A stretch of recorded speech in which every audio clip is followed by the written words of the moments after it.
right, what's going on, everybody? I hope everyone out there had a phenomenal weekend. I know I did. Welcome to the PTL family, everybody. If you're new here, if you're not, well, welcome back. And of course, America First and so many other new outlets where you can listen to this radio show. We also have some big guests to announce for you coming up this week. We got Ron Filipkowski that is going to be joining us coming up here in just a few minutes. A lot of breaking news to share with him and what transpired over the weekend. Yeah, Tulsi Gabbard is blabbering her mouth about Obamagate. It's absurd. So we will get to that. Could Alina Habba be out of a job? Welcome to everybody, of course, on the Really American Network as well. Listening on their YouTube page, on their Facebook page, huge platform that they have. Also, happy to announce that Destiny will be joining us on the show tomorrow. Somewhat controversial, large following. So Destiny is going to be joining us tomorrow. Parker is going to be joining us on Wednesday. Parker has agreed to take 30 minutes of phone calls. Anthony Scaramucci is going to be joining us at the end of the week. David Pakman is going to be joining us at the end of the week. And the right-wing influencers continue to dodge my show. What can I tell you, ladies and gentlemen? But we got a lot to get to here. Going to talk about Alina Habba. Could she be out of a job? And, of course, Tulsi Gabbard was not in Donald Trump's good graces, so now they're talking Obamagate. And what better person to talk about that than him writing about it? A great write-up on Tulsi Gabbard, of course, from Midas Touch, the very own Ron Filipkowski joining us on a Monday. Ron, it is great to see you again, as always, my friend. How are you? Good. Staying busy, as always. You always are busy, Ron. You always do such a great job, and I appreciate you coming on. So as you know, Ron, and you wrote up a great article on your Substack about this, is that Tulsi Gabbard was not in Donald Trump's good graces. We know that a few months ago, she testified under oath that she didn't believe that Iran, our intelligence said that they had furthered their nuclear capabilities. And Donald Trump wasn't inviting her to these meetings. She was nowhere to be found. And now, all of a sudden, out of nowhere, in the last few days, they're talking about Obamagate and they need to arrest Barack Obama.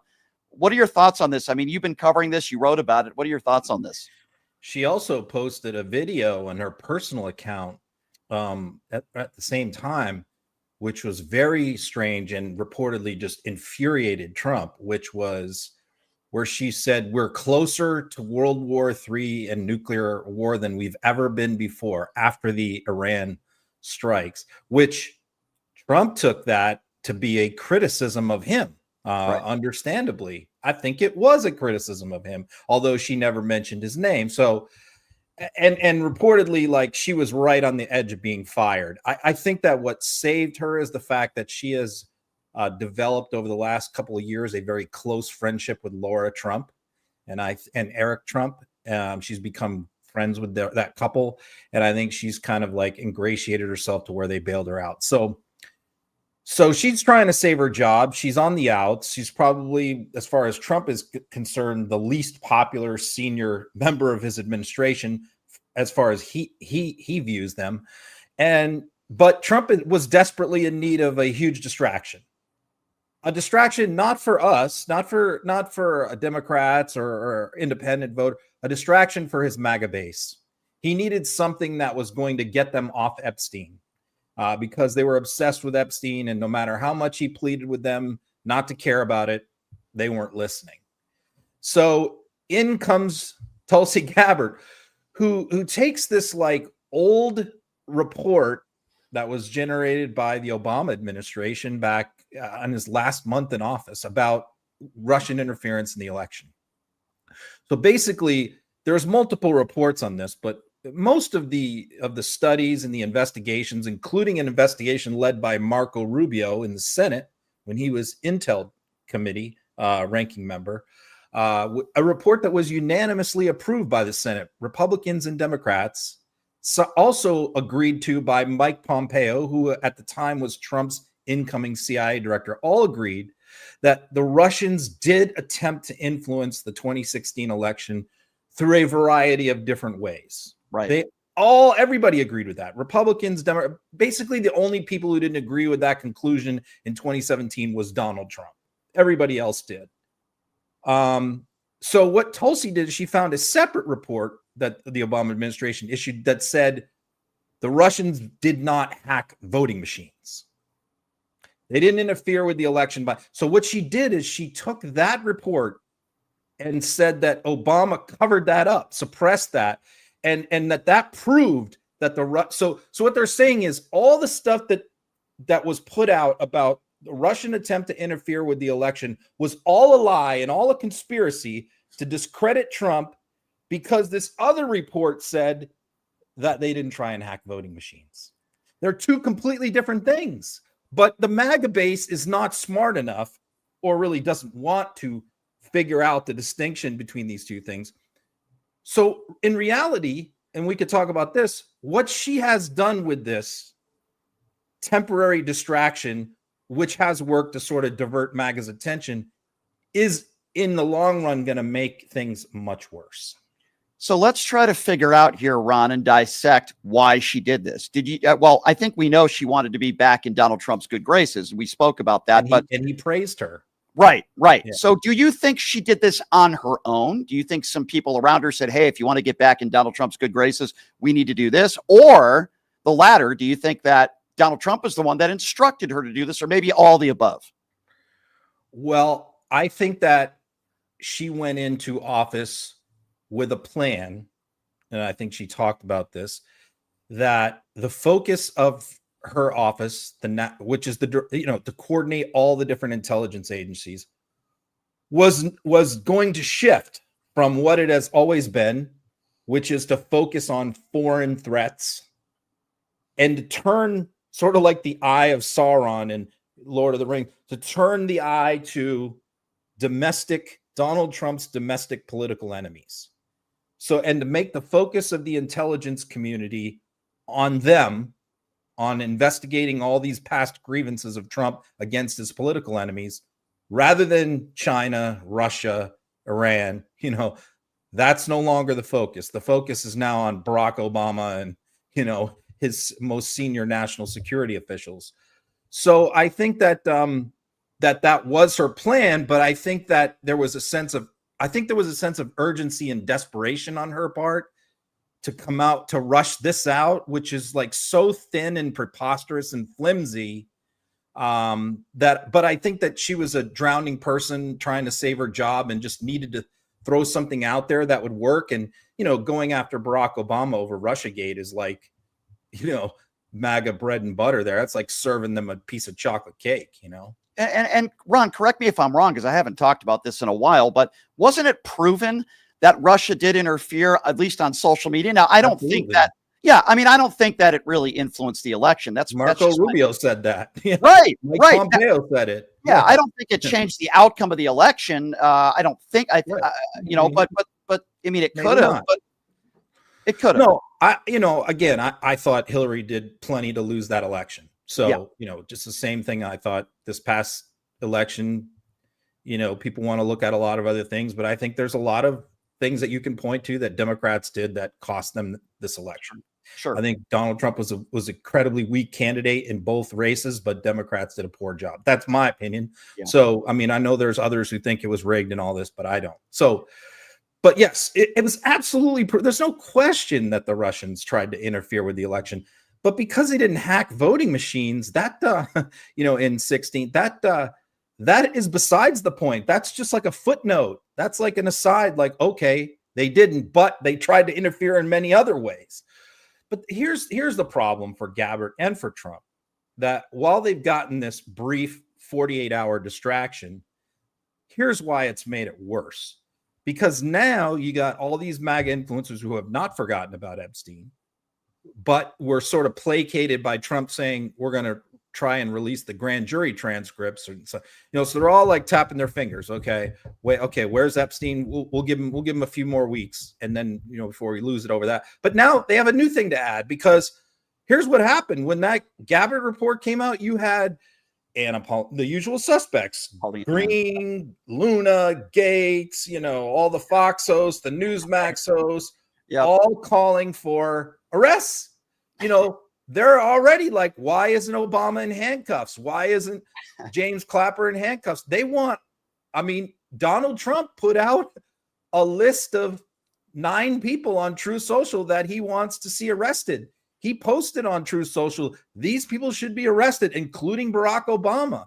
So now you've got the MAGA base go. Not only are they waiting for the Epstein files, they're now waiting for all of these arrests. And we know damn well that none of these people are going to be arrested. None of these people are going to be indicted.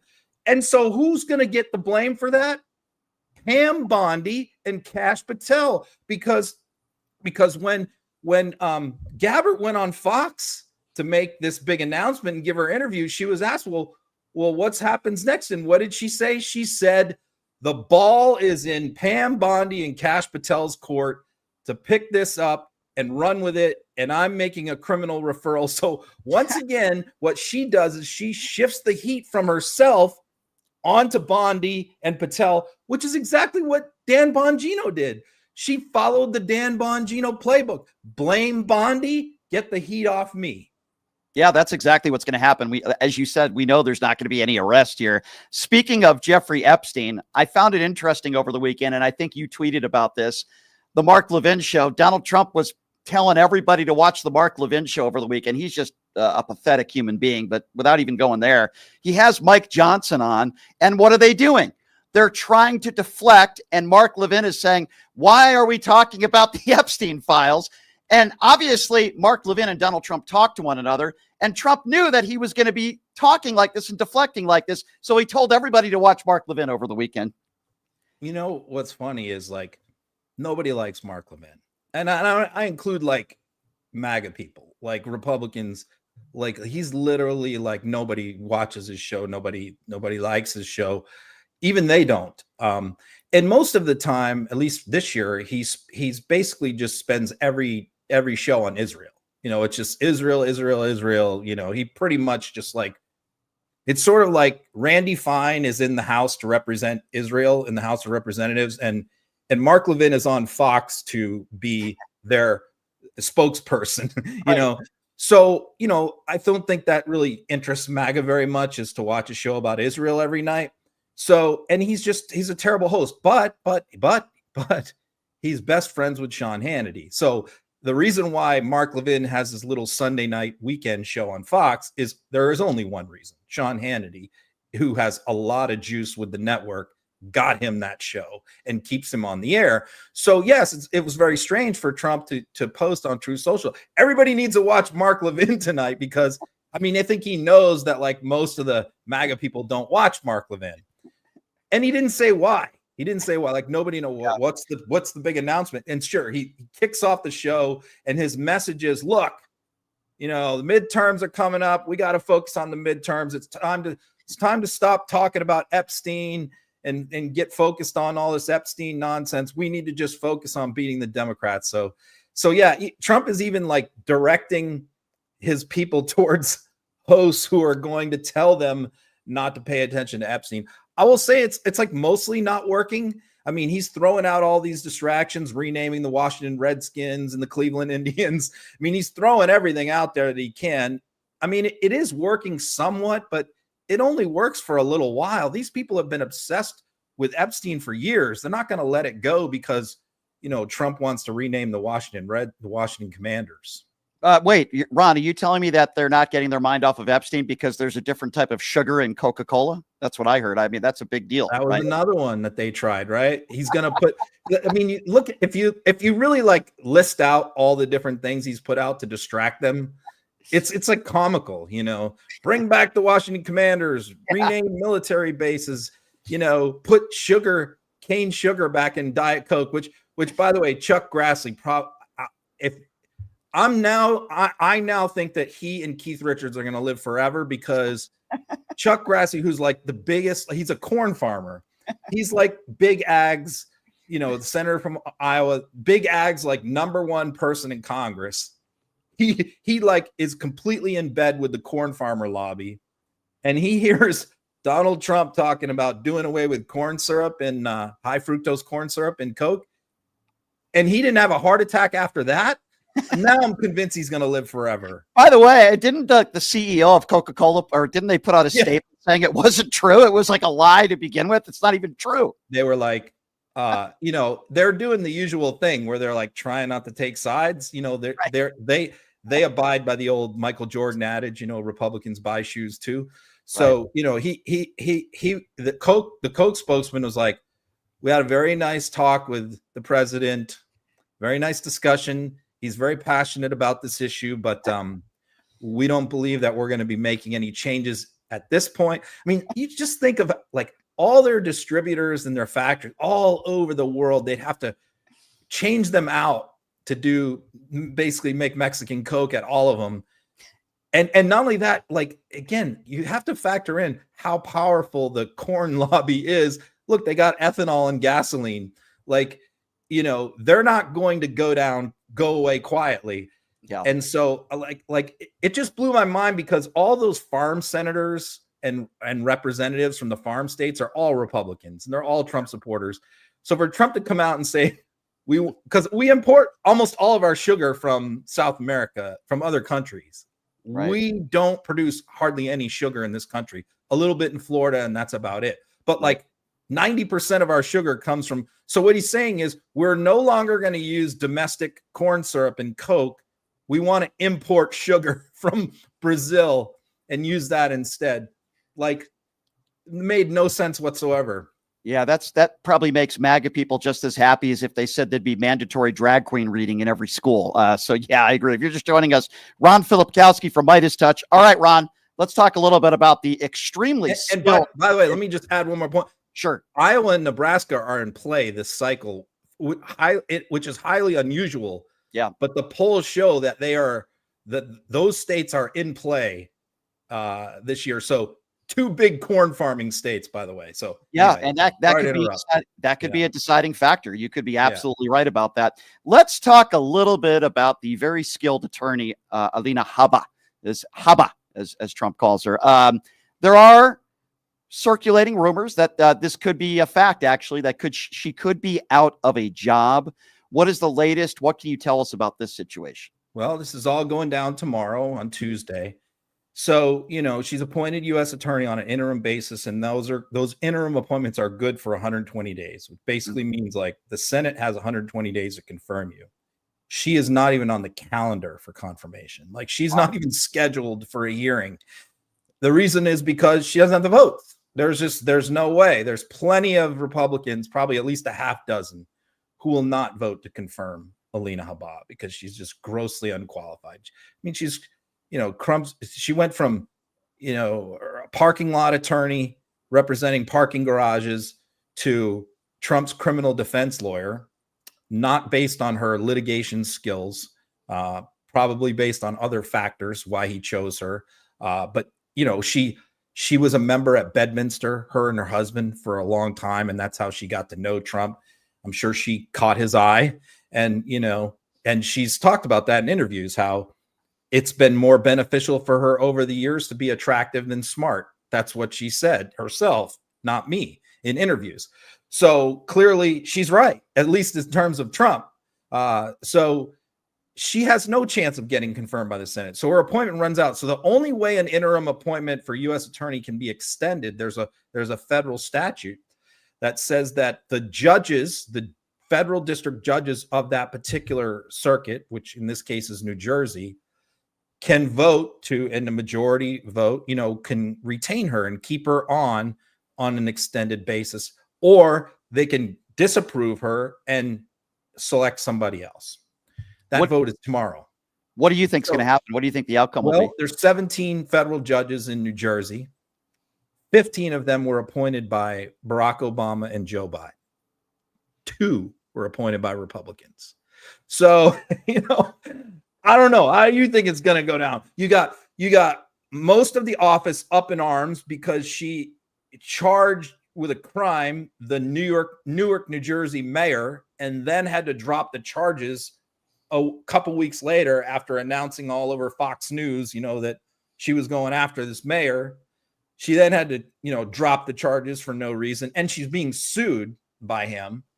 She also enraged her office because she met with the attorneys for this very powerful white collar fraudster who was looking for a pardon from Trump. So she has a meeting with his attorneys and does not invite into the meeting the prosecutors who handled the case. they were excluded from the meeting. So they were furious about that. So reportedly, the morale in the office is terrible. She's not especially interested in the job. She's completely unqualified for the job. And so I don't think the vote is going to go very well. So then the next drama is going to be this. So let's say they choose somebody else. Who are they going to choose? Are they going to choose somebody that Trump likes, a Republican? And Trump can then immediately fire that person. So they can oust her, appoint someone else. The next day, Trump can fire that person. And then we've got a vacant spot. I guess we'll have to wait and see how this plays out tomorrow, Ron. I would assume that this will be in your Substack article today as like a preview to it. What else you got working on? Yep, it is. It's in there. Lots of stuff. This one's a little bit of everything scattered all over the place. Unlike yesterday. Yesterday, I really felt like I had to tackle the Gabbard stuff because Democrats, again, just like weren't really wanting to talk about it. And I just felt like somebody had to really take it on and explain it, why this is all BS. So that sometimes my Substack focuses like most of it on one subject, which was yesterday. Today's a little bit of everything. Yeah. And I don't think that the Epstein story is going to be going away anytime soon either. I have a feeling about that, even though there's more Epstein stuff in my Substack today. Yeah, awesome. Ron, always great to catch up with you, my friend. Your Substack is one of the best around. Your Gabbard article was great. I learned so much in there. Appreciate it, my friend. And we will catch up with you soon. We'll let you get back to work, man. Talk to you soon. All right. We'll talk to you later. Ron. All right. There you go, everybody. Love him. Love him. Ron Filipkowski from Midas Touch, one of the best in the business. Love having him on. So we're learning something new here. I don't know what the source of it is, if I can read it correctly, but apparently a Wall Street Journal reporter was slated to be a part of the travel pool this weekend when Trump travels to Scotland. And after the paper's Epstein story last week, the White House booked them from the pool. Or booted them. I'm sorry, not booked them. The opposite of that, actually booted them from the pool. So that's not surprising to hear. And by the way, the Wall Street Journal is not a liberal or lefty newspaper outlet. And this reporter has now been booted from the White House press pool. This is, ladies and gentlemen, what we call a dictatorship and an oligarchy. So here's what we are going to do. You just got the latest on this BS Obamagate nonsense from Tulsi Gabbard, from Ron Filipkowski. Also the latest preview of Alina Habba. It looks like she's going to be out of a job. So here's what we're going to do. We're going to take a break, and when we come back, and of course we'll take phone calls on the other side as well. Ron DeSantis embarrassingly lying about his relationship with Donald Trump. We have that audio for you. You're not going to believe what Lindsey Graham said about Vladimir Putin. And not that he wants to take him out on a date, because I know some people might think that. That's not what he said. Speaker Mike Johnson, again, embarrassing himself on national television over the weekend. And Howard Lutnik, again, saying that they need 2 weeks to make more deals. We also have some audio we want to play from you, a story that dates back to 1991.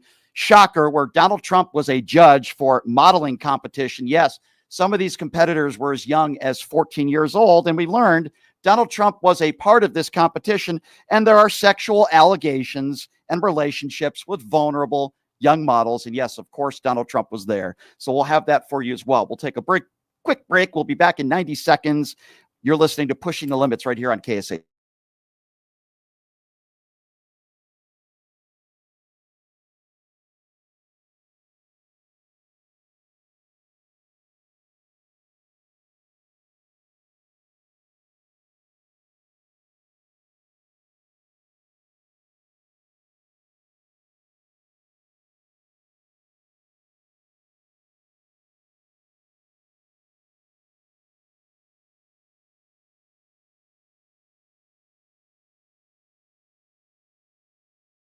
Stallone's Italian Eatery is here to serve you phenomenal food, Vegas.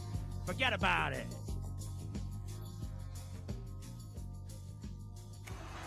Who would have thought there'd be so many kids playing ice hockey in the desert? Jake Helb's Hockey Foundation and the Las Vegas Ice Warriors, founded by Gina Yousafzai 8 years ago, made it possible for families who can't afford the equipment and fees. Donate today at www.hockeyforkids.org and help us continue making a difference. Join us in supporting Jake Helps Hockey Foundation and the Las Vegas Ice Warriors, where every kid gets a shot at the starting line. Just a reminder, our website is www.hockeyforkids.org. You are way too smart, way too talented, way too good to be where you are. You are meant to be making way more money, feel way hotter in your body, and having way more fun. Hi, I'm Nicole Mitchell, and I'm a life coach. I help you get hotter and richer. If that is what you're looking for, you can find me at NicoleMitchell.com. My name, Nicole, is with a K, NicoleMitchell.com.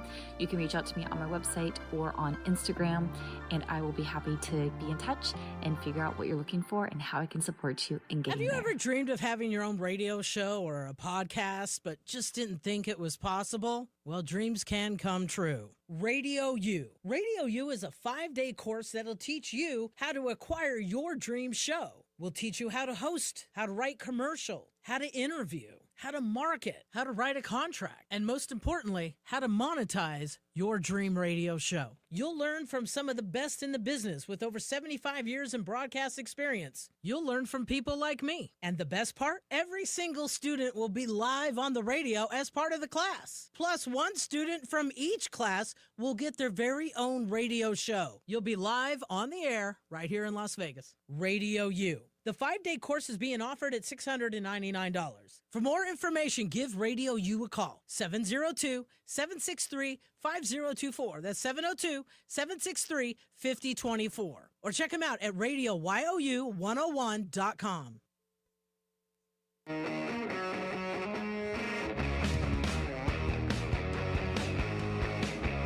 All right, welcome back. It is Pushing the Limits on a Monday. Thank you so much for joining us. We appreciate you guys being here.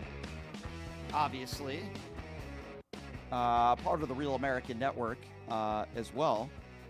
And we appreciate you guys, the Really American Network. Yes. We appreciate you guys being here and everyone that might be new to the show. We appreciate you being here as well, and it's a show that is ever so growing. We are approaching 130,000 YouTube subscribers. Speaking of a lot of subscribers, a little programming note for you. Tomorrow on the show, this is a guy that I've been wanting to get on this show for a while. Yes, Destiny will be joining us on the show tomorrow. He has agreed to come on. We're going to mix it up and talk to him about a number of different topics. Destiny will be joining us tomorrow on the program. On Wednesday, a very, very popular and intelligent young man, Parker. I would imagine many of you are familiar with his work. Parker has agreed to not only do the show for an hour on Wednesday, but he's also going to take your questions and comments and phone calls. So that's going to be a lot of fun. So Destiny tomorrow, Parker will be joining us on Wednesday. So looking forward to those guests. That's going to be fun. I actually spoke with Parker on the phone yesterday for a while. He's a fan of my work. I'm a fan of his work. I met him in Las Vegas like a year ago. And we exchanged numbers, but we haven't remained in contact until recently. So I'm glad I got to catch up with Parker yesterday. Very successful young man, and he's going to be joining us on the show Wednesday. And I know a lot of you, especially in the comments, are big fans of Parker, and rightfully so. He's really good at what he does. So Destiny tomorrow, Parker on Wednesday, two of some of the biggest names on the left that are going to be joining us on the program. So really, certainly looking forward to that. So there's some audio that we want to play for you. Some of it is absolutely ridiculous, funny, sad at the same time. Brian Kilmeade, who I've always said that Brian Kilmeade is a scumbag. I've been pretty clear on what I feel about Brian Kilmeade. He's a weasel on Fox News. I've interviewed him before. I just think he's not a good guy. So he's interviewing Ron DeSantis. And as we know, Ron DeSantis' political career has gone down the toilet. The scandal with his wife, with the money that was allocated to his wife's campaign, his political future, in my personal opinion, is over. Although you could never put it past some of these Republicans. So he was asked by Brian Kilmeade about his relationship with Donald Trump. We'll comment on this afterwards, but just have a listen to this. How are you and the president getting along? You guys went at it pretty hard in the primaries, just like he did with Ted Cruz, just like he did with Marco Rubio. And then obviously things are going great. To be honest with you. Yeah, I think that's just you guys trying to do. I don't think that's true at all. I think we get along great. We're working very constructively. No state has done more to support their agenda on illegal immigration than we have. No state is working more constructively on environmental restoration. I just did a huge announcement this week on working with the Everglades. And we've also returned almost $1 billion to them as part of their DOGE efforts. So I think it's been really, really good. And, you know, the state of Florida, we're the envy of the nation. I mean, people want to come here. People want their states to follow our lead. And we'll continue to lead with purpose and conviction. I hear you. Yeah, I hear you. Absolutely and positively ridiculous. Ron DeSantis is trying to make the case that he and Donald Trump have a good relationship. By the way, it was Donald Trump who suggested during the primaries that Ron DeSantis was having sex with underage girls when he was a teacher. It was Donald Trump who suggested that. And Ron DeSantis, basically being the phony that he is, oh, there's nothing to see here. We have a good relationship. I don't know where you're getting this from. Ron DeSantis is probably one of the biggest two-faced phonies that we have in this country. And trust me, there's a lot of them, particularly on the MAGA far right side. I wouldn't say Ron DeSantis is a MAGA, but Ron DeSantis is a far right phony who attacks transgenders, attacks migrants, wants to see people suffer if they're not his supporters. Same thing with Donald Trump. So they certainly have that in common. Then there's Lindsey Graham over the weekend embarrassing himself once again. Lindsey Graham making very weird analogies to golf. Yes, I'm not making this up, ladies and gentlemen. Lindsey Graham saying, Putin, your time is coming. Yes, he's saying that Donald Trump is the Scotty Scheffler of American politics. I think the only thing that Donald Trump and Scotty Scheffler have in common is that they did both have handcuffs on them at one time. But to compare the two would be absolutely ridiculous. That's exactly what Lindsey Graham did on Fox News. Have a listen to this. Putin, your turn is coming. You know, Donald Trump is the Scotty Scheffler of American politics and foreign diplomacy, and he's about to put a whooping on your ass. What's going to happen here is that Trump is going to impose tariffs on people that buy Russian oil. China, India, and Brazil, those three countries buy about 80% of cheap Russian oil. That's what keeps Putin's war machine going. So President Trump's going to put a 100% tariff on all those countries, punishing them for helping Putin. Putin can live through sanctions. He could give a damn about Russian soldiers. But China, India, and Brazil, they're about to face a choice between the American economy or helping Putin. And I think they're going to come pick the American economy. All right, so it's either two things when it comes to Lindsey Graham. Either he has a tremendous crush and he's physically attracted to Donald Trump, or he just wears the Donald Trump knee pads in a figurative sense, knowing that if he criticizes Donald Trump, he'll be out of office. Maybe both, ladies and gentlemen. I don't know. But if there's anybody that has absolutely no credibility, one of those people, definitely Lindsey Graham, ladies and gentlemen. Yeah, Putin's going to get a whooping. He's going to get a whooping on his ass. Now, does Lindsey Graham mean that in a sexual way? I don't know what that really means. Does he mean that Donald Trump is going to send him more COVID test kits? Is he going to give him another 50 days? Is he going to call him brilliant and smart and blame Zelensky for the war? I'm wondering where Lindsey Graham is getting that from, where he thinks that Donald Trump is going to put a whooping on Vladimir Putin's ass. Honestly, ladies and gentlemen, I don't know where he's getting that from. I really don't. And then there is Speaker Mike Johnson, who made the case on Fox News over the weekend that the Republican Party is the party of fiscal responsibility, when they have gotten us more in debt than the Democrats, probably 3 or 4 times more in debt. And this new big, beautiful bill that they just passed is going to get us trillions of dollars more and put the deficit somewhere at around $41 trillion. But again, Speaker Mike Johnson lying to your face, making the case that the Republican Party is the party of fiscal responsibility. Ladies and gentlemen, when I heard this, I started laughing out loud. Listen to this. We're just getting started. There are multiple steps to what we're doing here. We're the Republican Party is the party of fiscal responsibility, and we are demonstrating that day after day. Because of the president's leadership in the White House and what we're doing here, we just passed on Friday, of course, on Thursday night, late Thursday night, early Friday morning after midnight, we passed the first rescission package. Yeah, the packages that I think the only package that you're concerned about is your son's.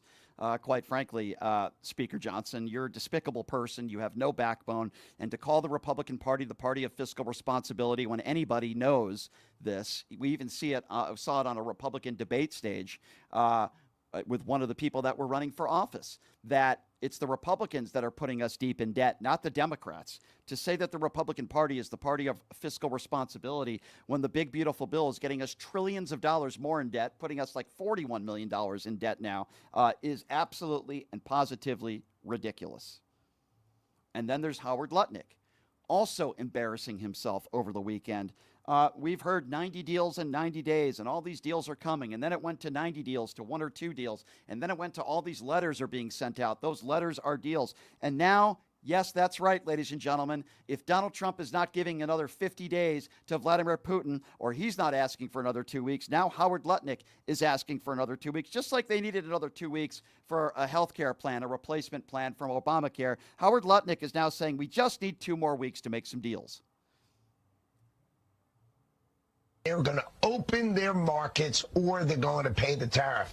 And if they open their markets, the opportunity for Americans to export, to grow their business, farmers, ranchers, fishermen, this is going to be, the next 2 weeks are going to be weeks for the record books. President Trump is going to deliver for the American people. Oh, yeah, he's going to deliver. Just give him another 2 weeks. You know what that's like saying? That's like saying you ordered a pizza like 3 hours ago. It was supposed to have arrived 2.5 hours ago. But don't worry. Give the pizza delivery driver another 2 weeks, and eventually your pizza will arrive. Now, some of you might be laughing at that analogy, but it's absolutely factually accurate. I want you to think about that for a second. You order from a pizza restaurant. They say, your delivery, we just need your vote. Or in this case, we need your money. If you order a pizza and you pay us, you'll get your delivery within 30 minutes. Some places actually do that, as you know. If your pizza doesn't arrive within an hour or something, you get your money back, which is actually a pretty cool promotion. But unlike these pizza places, they'll actually, if you don't get your pizza, they will give you your money back. Donald Trump ran on 90 deals in 90 days. He ran on a lot of things. The war is going to be over in 24 hours, so on and so forth. If your pizza doesn't arrive and you call the pizza restaurant and the owner says, just give us another 2 weeks and we'll deliver your pizza, you would demand your money back and you would call them a fool. That's exactly what Howard Lutnik is doing. He thinks you people are stupid, and clearly some of you are that still support Donald Trump. These trade deals, just give them another 2 weeks. And then after 2 weeks go by, they'll say, give it another 2 weeks. Well, he wrote some more letters. It's an absolute freaking joke is what it is. And let me tell you something, ladies and gentlemen. This Jeffrey Epstein story, it's not going away. It's only getting worse for Donald Trump. And Joe Biden and Barack Obama did not force Donald Trump to become best friends with Jeffrey Epstein. They didn't force Donald Trump to brag about sexual assault. They didn't force Donald Trump to brag about going into teenage girls' locker rooms when they were undressing and half naked. No, nobody forced Donald Trump to do that. He decided to do it on his own. Well, now we are learning that dating back to 1991, Donald Trump was a judge for the Look of the Year modeling competition organized by a management company called Elite Modeling Management. This modeling competition featured young girls as young as 14 years old. And an investigation by The Guardian into this competition uncovered allegations from former contestants and industry insiders that the competition was used by some to engage in sexual relationships with vulnerable young models. Some of those models were teenagers. Now that sounds to me like something maybe Jeffrey Epstein could have been associated with, but we are learning Donald Trump was a judge and was involved in this competition. Have a listen to this story.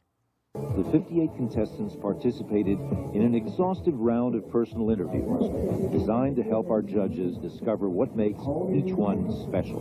You're 5'9" reading? Serious, huh? We may measure again tonight before the game. Okay. Thank you very much, Amy. The concentration was intense inside the judging room. What if they don't like you as you are? And out. I'm just so excited. Each girl was considered not only for her beauty and poise, but also for her personality, and that indefinable something extra that makes a top model. Okay, you want to pull your hair back 1 second? Okay. All right. Thank you very much, Ingrid. Good luck for tonight. Thank you. When it came time to choose the 21 finalists, emotions ran high as each judge expressed his or her opinion. Wow, shocking, huh? I'm shocked that back in 1991, Donald Trump was a judge staring at the bodies of a bunch of 14-year-old girls. And I'm also shocked to find out that some of the contestants and industry insiders have accused those that were surrounded around this modeling competition, some that involved 14-year-old girls, that there were sexual relationships with some of these vulnerable young women, some of whom were teenagers. Put two and two together. Donald Trump was a part of this modeling judging where there were allegations made with young girls. He was at one point best friends with Jeffrey Epstein. They stared at women's bodies together. We saw it on video that we even know of. He was on the Jeffrey Epstein flight log at least 6 or 7 times. We learned that in the Maxwell trial. And now, all of a sudden, Donald Trump doesn't want anybody, including his own supporters, talking about Jeffrey Epstein's, and he characterized them as being stupid and being manipulated by Democrats. Geez, I wonder if we could connect the dots and put 2 and 2 together, or 5 and 5 together, or 20 and 20 together. Oh yeah, wait a second. Donald Trump was also the guy that was found liable for sexual abuse in a courtroom. Oh yeah, wait a second. Donald Trump's also had 25 plus women accuse him of rape or sexual assault. Oh yeah, including his ex-wife in court documents under a deposition. But nothing to see here, ladies and gentlemen. MAGA buffoons want to talk about Joe Biden, and they want to talk about how competent he was, or they want to talk about the Hunter Biden laptop, or they want to talk about some made-up Obamagate scandal. They want to talk about transgenders. They want to talk about burning books. They want to talk about how bad these brown people are that are coming into this country. And they want to talk about how proud they are of Alligator Alcatraz. But what they don't want to talk about is the adjudicated rapist himself, who happens to be the president of the United States. What they don't want to talk about is, for years, what they have talked about, which is Jeffrey Epstein. But now all of a sudden their dear orange turd orangutan leader doesn't want you talking about it, and he's calling you stupid, because you are. It's one of the few times that I actually agree with Donald Trump. Many in his base are stupid, but they weren't duped by Democrats. They're just ill-informed and uneducated morons who are in a cult. Number to call if you want to be a part of the conversation is 702-221-7283.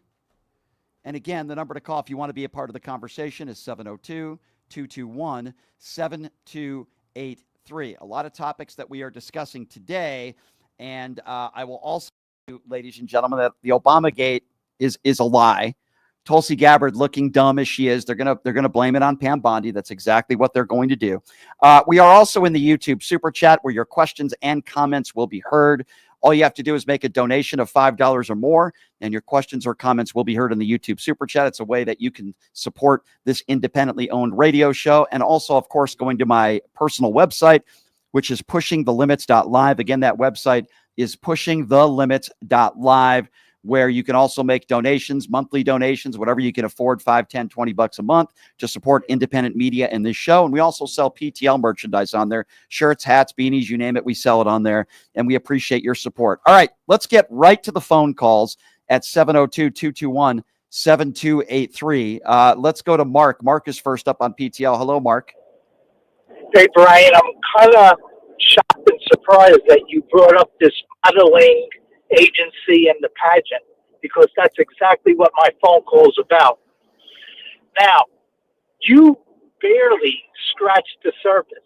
Have you seen the Lev Parnas Sunday Message podcast that he did yesterday? Mm-hmm. I did. He talked about Katie Johnson. Mm-hmm. He played the interview. Yep. You saw that, right? I did. Katie Johnson wrote a deposition. Yep. She was raped by Donald Trump at the age of 13. Yep. In Epstein's mansion, with the promise that she was going to be a model. And she got into extreme detail on how Trump wanted to be sexually satisfied by using a glove. Katie Johnson had to use a glove when she was 13. A condom had to be put on Trump. And the minute he experienced his orgasm, he jumped up, got dressed, and walked out. And this was over 3 or 4 times until finally Katie Johnson said, I've had enough. I can't take this no more. She was afraid to tell her parents because she's only 13. She thought her parents were going to disown her. She thought her father was going to kill her. And she finally came out with this. Listen, I believe, let me just be very clear, Mark. And by the way, it's good to hear you. Let me be very clear on this. I've said this before, and I've said it again. I believe that Donald Trump has sexually abused women. The problem is this happened so long ago, very difficult to prove in a court of law. But I can tell you, I believe the victim here, and I believe any of the other victims and the 25 plus victims that have come forward that have told us that allegedly Donald Trump raped or sexually abused them. I believe this story. It's why I talked about this pageant and Donald Trump being associated with this pageant. He is a liable sexual abuser. Yes, I do believe he's done some horrible things to young girls in his life. And I believe that's the main reason why he does not want to put out all the Epstein files, because I believe he's all over the Epstein files. I've said it before and I'll say it again. That's my opinion and I am sticking by it. And those particular specifics are nauseating. 702-221-7283 is the number to call. Let's go to Gerald. Gerald is next on PTL. Hi, Gerald. Hey, how you doing today? Good. I just want to tell you, you guys are doing an awesome job. Thank you for putting out information. And it's just you exposing the ignorance that's in this country by those who don't want to see the truth. So I just want to tell you, keep it up. I'm in California, retired military. Well, thank you for your service. And I believe you're doing an awesome job, and keep it up. Gerald, I appreciate that, especially from heroes like you that serve this country honorably. That certainly means a lot. I'll always have your back, my friend. And while the president of the United States will call people like you suckers and losers, I don't respect John McCain because he was captured, the man who dodged the military multiple times. I will always have your back. And it humbles me that there are people like you out there. Stay safe out there in California, Gerald. And I really do appreciate hearing from you. Thank you. I have your back 100%. And everyone that stands for the righteous. And thank you. And have a wonderful day. Thank you, Gerald. God bless you, my friend. I appreciate your call. That means a lot. 702-221-7283. Let's go to Courtney. Courtney is next up on PTL. What's up, Courtney? Hey, Brian. It's Courtney from Brooklyn again. How are you? First of all, anybody that doesn't know that this moron is all through the files is completely brain dead. I mean, it's just too obvious. He admitted on Stern that he was a predator. Mm-hmm. He admitted that he liked young girls like Epstein. The whole thing's stupid. But I wonder what you thought about this theory about Vance getting in cahoots with Rupert Murdoch to try to take Trump out. And also what you think about the assassination tapes showing the the fake assassination attempt with the Secret Service lining up the photographers. Yeah. So here's what I will say to both of those. Let me start with J.D. Vance. Listen, we know that J.D. Vance is a scumbag. We know that at one time J.D. Vance called Donald Trump the possible next American Adolf Hitler. We know that he's a scumbag. We know that he's a slime ball. We know that he won't even defend his own wife. And we know that he's a backstabber. So while I will tell you that something like that would not surprise me, I don't know the answer to that. It wouldn't surprise me. But here's what we do know. Murdoch, say what you want about him. He is not intimidated by Donald Trump. So I don't think this lawsuit with the Wall Street Journal frightens him at all. And what I would do if I was Rupert Murdoch, and I'm not, but what I would do is I would say, hey, I can't wait till discovery. I can't wait till we have an opportunity in the courtroom to show what we have. I'm telling you, within an hour, Donald Trump would drop this lawsuit. For whatever reason, they're not doing that. I don't think it's going to make it that far. But there's no question that J.D. Vance has aspirations of running for president in 2028. And I've said this before, and I'll say it again. I think it's going to be J.D. Vance versus Gavin Newsom. Now, what was the second thing that you brought up? The assassination attempt. Yeah, circulating about the assassination. Yeah. Well, here's why I don't like going down that path. Because if you're talking about the assassination attempt in Pennsylvania, which I assume you are, Yeah. We have a young man who lost his life who was the alleged shooter. And there's no evidence that has been shown that anybody else was involved. He's dead. He had parents that lived near there. So we have a dead shooter that we know of. We also have a firefighter who was shot and killed, which is tragic. It's tragedy. I don't care whether he was a MAGA supporter or not. He still has a family. It's tragic. We have several other people that were shot there. So if this was some sort of, as you would put it, conspiracy, that it wasn't a real attempt, my question would be, what evidence proves that? And I would also ask, do I think Donald Trump was shot in the ear? No, I don't. I think that was glass fragment. I don't think he was ever shot in the ear. But if you ask me right now, was it a real attempt? I would say probably. I lean towards probably. Have you seen the video? Have you seen the video I'm talking about? Yes, I have seen the videos that you've talked about. Here's the problem. I've also seen videos on 9/11 claiming that 9/11 was an inside job. I've seen a lot of different videos for a lot of different subjects. Here's what we know for sure. A couple people are dead, including the shooter. A couple people were shot. The young man who did this was a very troubled young man. We saw him going up on the roof with an AR-15. Now, you could make the argument that the Secret Service failed. You can make the argument that the Secret Service didn't act accordingly, that they should have done a better job. But I just haven't gone down that rabbit hole, just like I haven't gone down the rabbit hole of Trump stole the election either. I try to focus on, what the issues that we're in right now. I try to focus on 15 million people that are going to lose their Medicaid. I try to focus on Donald Trump giving the biggest tax breaks to the top 1%, the fact that we're in another war, the way that people aren't getting due process in this country, and nonviolent criminals are being deported to some of the highest maximum security prisons in the world. I'm trying to focus on policy and the damage that Donald Trump and his administration are doing to this nation every single day. And I find that to be more prevalent. And I'm not saying you don't have the right to believe in what you want to believe in. I'm just choosing not to focus on those things. And I want to focus on the midterms, and I want to focus on the elections in 2028. Does that make sense? Yeah, no, I'm not focused on those things either. I just wanted to hear what you thought about it, because that videotape made me suspicious that there was a shot rang out and the Secret Service is lining up photographers. Yeah, I understand, but you'd have to be able to prove stuff in a court of law. We've seen a lot of videos about 9/11 where that was, some people claim that was an inside job. By the way, I don't think that was an inside job either. I think there were a lot of bad people led by Osama bin Laden. Did George W. Bush and Condoleezza Rice not do a good job in defending and protecting us? Absolutely. You make that argument. But I don't think George W. Bush was in cahoots with Osama bin Laden. Do I think some shenanigans took place and there was maybe a cover up of the fact that that administration did not protect us? Sure. But, I'm not really. No, I don't think that was a conspiracy, but I do think that they used it to their advantage to do stuff like bomb Iraq. Absolutely. Had nothing to do it when the Saudis I agree with you. I agree with you, but there's evidence to back that up, right? I mean, we knew that, Saddam Hussein did not have weapons of mass destruction. We know that Halliburton and Dick Cheney, these are people that made so much money off of this war. So there's evidence to prove what you are saying. It was an ill-advised war. We know that.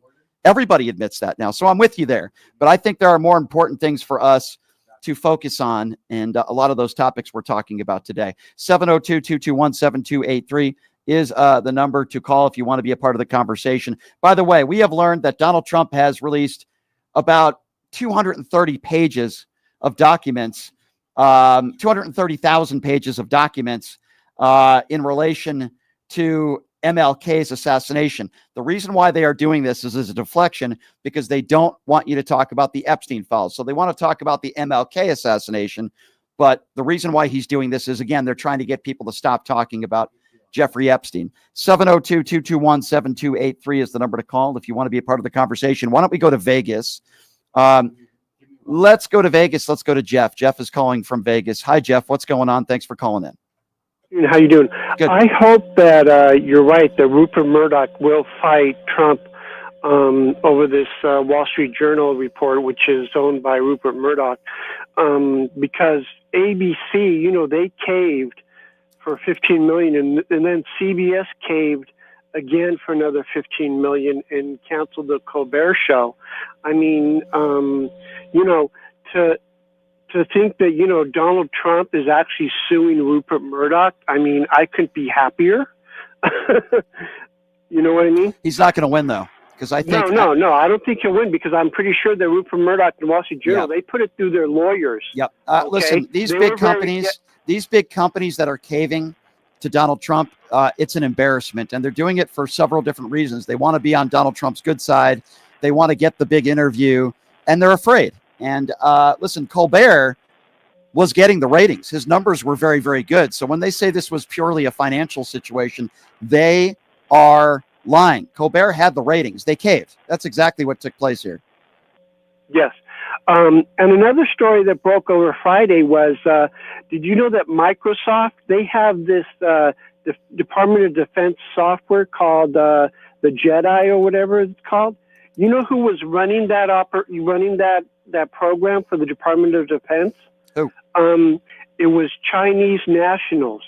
Microsoft hired Chinese nationals to run the Department of Defense. Yeah, well, the good news Jedi defense system. The good news is, my friend, is that I'm not on TikTok today, because if I had said that on TikTok, I'm sure they probably would have suspended me. I appreciate the phone call, my friend. Thank you very much. Let's get back to those calls at 702-221-7283. Let's go to Lisa. Lisa is next up on PTL. Hey, Lisa, what's going on? Hey, good afternoon or good morning, because you're in California. I was watching Media Touch this morning, and they had an old interview on there from Sirius XM from Uncle Luke. If you're familiar with Uncle Luke, he's from 2 Live Crew. Mm-hmm. And he said in the 90s, he was invited by Donald Trump, him, Eddie Murphy, and Mike Tyson was invited to his Palm Beach mansion. He said that when he got there, it was very dark. He said, but Donald Trump gave him a tour of the golf course and in the mansion.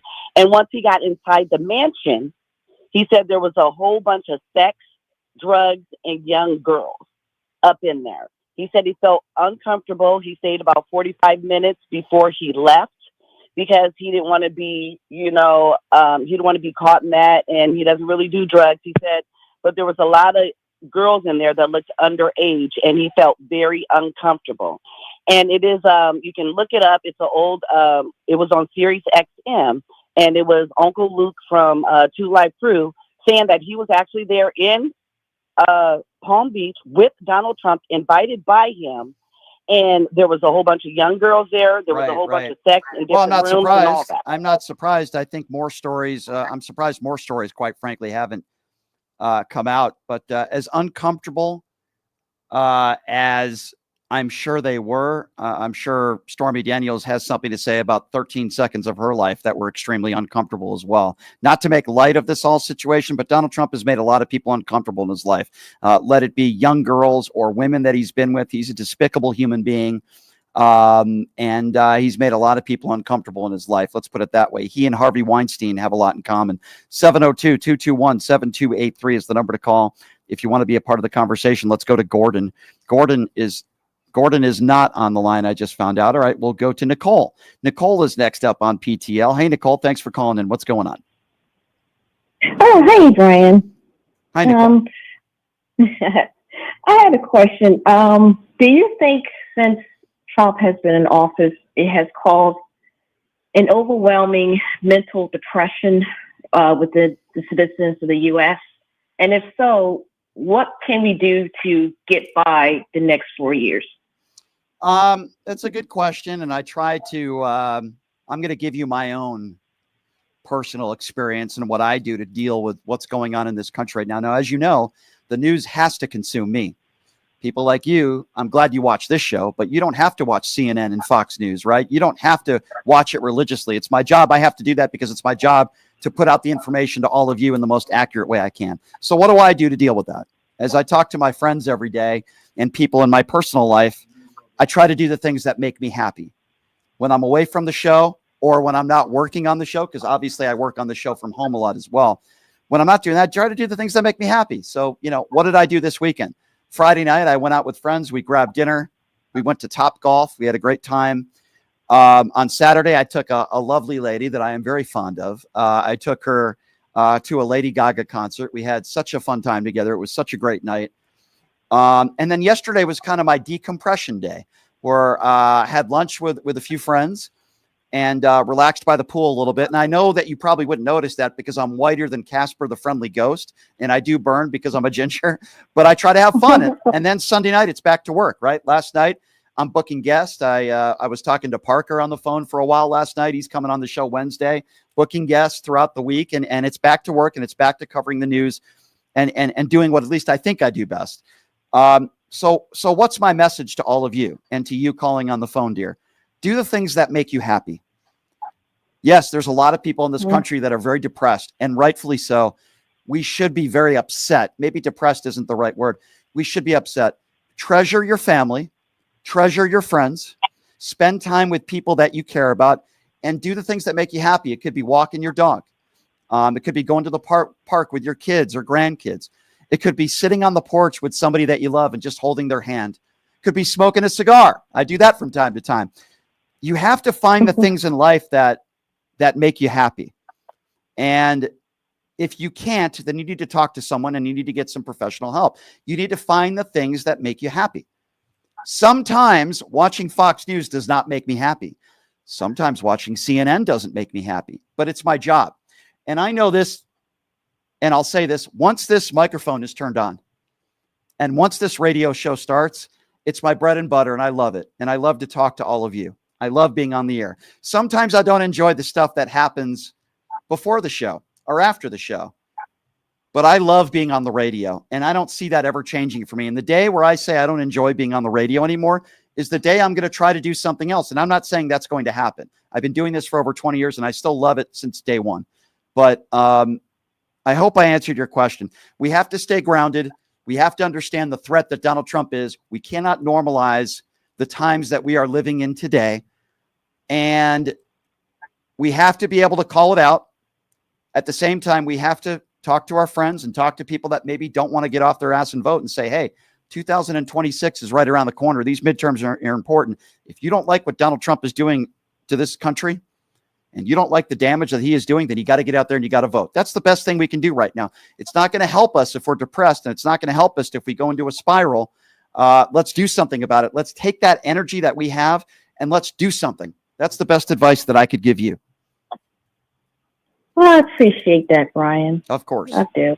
Of course. So are you going to do it with me? Are you with me? I'm with you. I just, it's just so hard because I like to play video games. And, when I'm done playing my video games, I get on YouTube and I see the news about Trump, and then I'm depressed all over again. So I guess I have to just, not go back on the phone, I guess, after I play my video games. Leave the suffering to me. Okay. I will suffer for you. I watch the news every day religiously because I have to. I break it down in the best way I can, and I give you the biggest news of the last 24 hours every single day. Leave it to me to do that. Play your video games. Enjoy life. It's my job. This is what I do for a living. I get paid to do it. I will suffer through it for you, okay? Okay. All right. Well, thank you for the call, my dear. I appreciate it. 702-221-7283 is the number to call. Jorge is next up on PTL. Hello, Jorge. How you doing, Brian? Good afternoon. Hey, what's up? Local Las Vegas. Good to hear from you, Jorge. What's on your mind today? Yeah, it's been a while, but I've been in the Spanish media business for a pretty good portion of my media career. It spans over 30 years, and I'm in it now, and I'm just really sad to see a lot of the optics. That's what's going on in the different cities, especially here in our city. It's economically draining for a lot of these people who have been here, who, the comment was, as long as they come in the right way. Well, what's the right way? Going to court and then getting snatched by ICE, and getting deported if you were a U.S. citizen. I think there was a gentleman that they had to go find somewhere. I guess they found him in Venezuela. Right. This is just sad, man. It's just the humanity, the lack of empathy. To hear people like Al call in and, say they're conservative. They look at data. They look at, family values, yet these families are being ripped apart. So, it's tugging at my heartstrings a lot worse than it was, even when I knew Obama was doing stuff. But these optics are, they militarized basically ICE.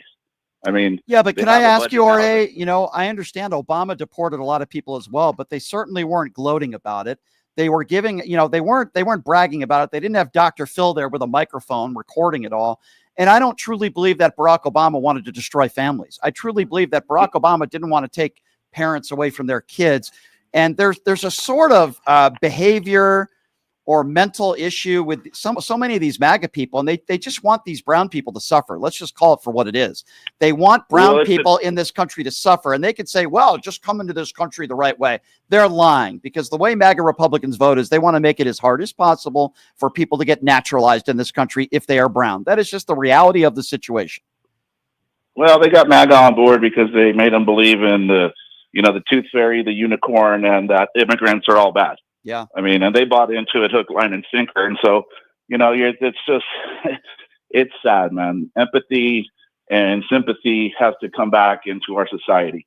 You're right. We need that. Yeah. This is illustration of Stephen Miller's hate since the videos that you've seen him in college talking about janitors. There's enough janitors to pick up the trash. Why do we have to do it? That's what he believes. He believes in torture. He believes in just really annihilating any brown person. Doesn't matter whether you're not a citizen, whether you're a citizen or not. And that's sad.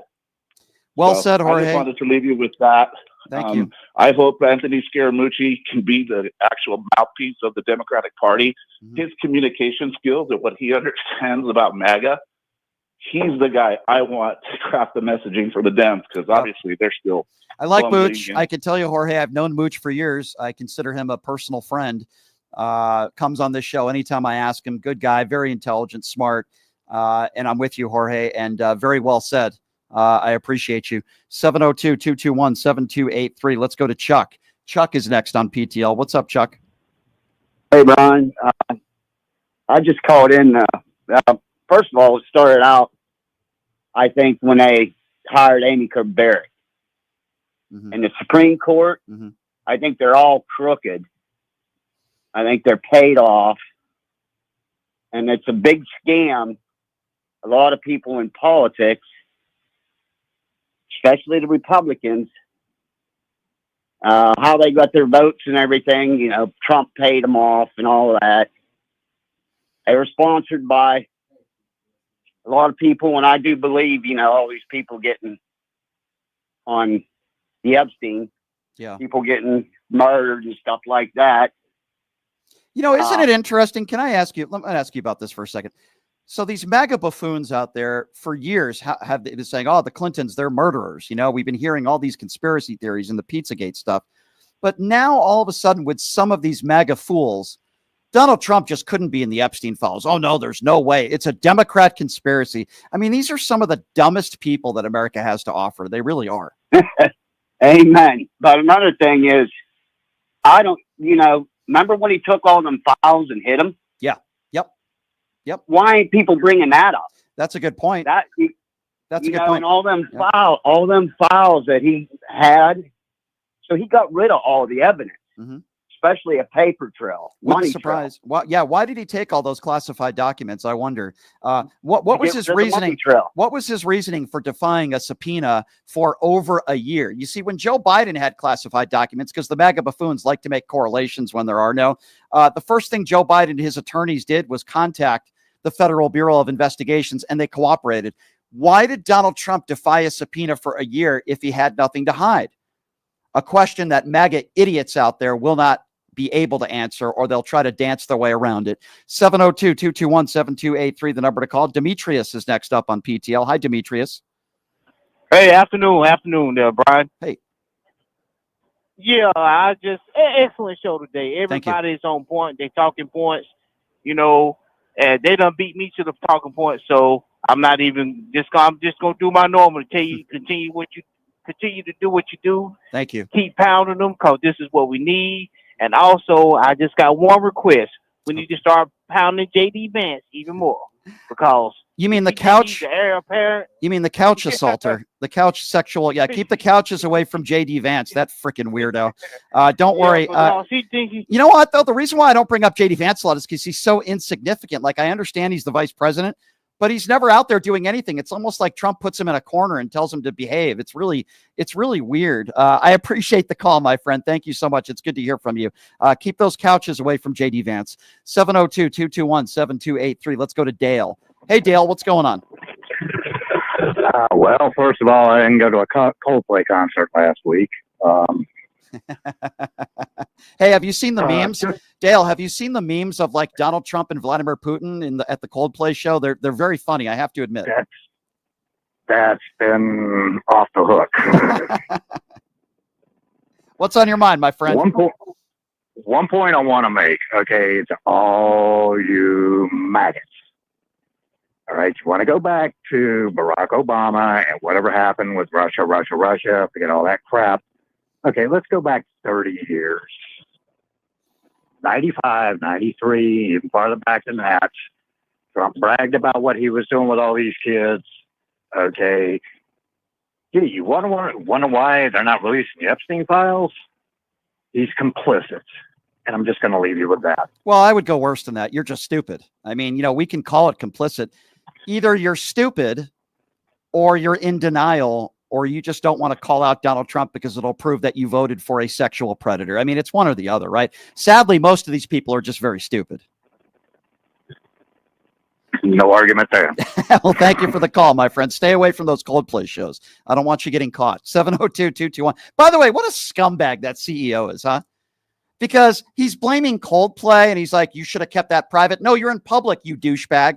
You douchebag. You're grabbing a woman's breast. You have a beautiful wife at home. You embarrassed your wife. You embarrassed your family. You embarrassed your friends. You're a douchebag. And I don't feel sorry for this guy at all. He deserves everything he gets. And he and Donald Trump have something in common. They're predators. They are absolutely cheaters. And I don't feel bad for that guy at all. I just wanted to say that I haven't really talked about that. The memes are hilarious. This scumbag wants to blame Coldplay. They didn't do anything wrong. You're at a concert, you douchebag. 702-221-7283 is the number to call. Let's go to Josh. Josh is next up on PTL. What's up, Josh? Yeah, Brian, I was wondering why Friday you didn't bring up one time the Genius Act. Why would I have brought that up? Tell me. That's something that is in politics. No one's talking about it, and it's okay, so tell me about it. Why is it important? Tell me, why is it a good thing for America? What's in it? Number one, it protects crypto. It ties it to an asset, to the U.S. dollar. It protects Hippo. Is that what you just said? Oh, you said crypto. It ties crypto okay, so to the US dollar. Okay, so let's talk about crypto for a moment, Josh. Does it bother you that Donald Trump is making billions of dollars off a crypto scandal? You seem to care so much about crypto, and call me crazy. You probably sound like a guy that voted for Trump, but that's okay. Let's talk about crypto. It sounds like something that interests you. Does it bother you that the guy that you support has a crypto scandal as president of the United States, and literally his family is making billions of dollars off of this crypto scheme while he's president? Does that bother you at all, or it's not a big deal to you? Not a big deal. Not a big deal. Okay, so I just want to get this right. The president of the United States in a crypto scandal, clearly in a scam, okay? The president of the United States in a scam, because that's what it is, making billions of dollars and enriching his family doesn't bother you at all. But you probably have a problem with Hunter Biden selling paintings, right, sir? Obamacare was a scam. How was Obamacare a scam when millions and millions and millions and millions of people across the country, it saved their lives, but you don't have a problem with Donald Trump literally making billions of dollars off of a crypto scandal, and you want to complain to me about Obamacare? You have zero credibility. What is your credibility at? A level 0. You don't have a problem with the credibility. Are you going to be serious? Josh, pot him down again. Josh, you're not going to talk over me. It's my show. It's not the trailer trash hour, okay? What that means is you don't get to talk. I talk when I want to, and if you're going to continue to talk over me, trailer trash gets potted down. That's your new name. We're going to call you trailer trash. Okay, Mr. MAGA trailer trash just said on this show that he doesn't have a problem with Donald Trump literally stealing billions of dollars in a crypto scheme, in a Ponzi scheme, where he gets enriched billions of dollars, But Trailer Trash on the line right now has a problem with Obamacare. Sir, are you as stupid as you sound? Really, seriously, how many teeth do you have? Okay. Are you as stupid as you sound? How many relationships have you had with some of your cousins? Because frankly, sir, I don't have time for idiots like you. You call into the show and you bring up, oh, I love what Donald Trump did with this crypto bill. I love this crypto thing that he just, okay, do you have a problem with him making billions of dollars off of a crypto scandal? No, but let's talk about Barack Obama and how Obamacare was so terrible. Do you realize what a moron you sound like, sir? I guess that's my question for you. Do you realize how stupid you are? What is your IQ? Are you going to have your parents pay for Thank your you. dental How work about you again? want to talk about my parents again? What did he say? Something about my parents? You notice how that guy's not capable of having a conversation? He's not capable. Dumbass calls into this show, or Trailer Trash, one or the other. All due respect to people that live in trailers, but this guy's Trailer Trash calls into this show. He has no problem with Donald Trump. No problem at all with Donald Trump literally stealing and making billions of dollars in a crypto scandal. But the racist piece of human garbage who probably is going to be at his Grand Wizard clan meeting tonight has a problem with Obamacare. But Donald Trump stealing billions of dollars in a crypto scandal, that's totally okay. Sir, I'm sorry. You got to have at least an IQ of 10 to call into this show. Have a nice day. 702-221-7283 is the number to call. Again, that's the guy who's a January 6th insurrectionist. That's the kind of guy who believes in Pizzagate. That's the kind of guy who calls Joe Biden a pedophile.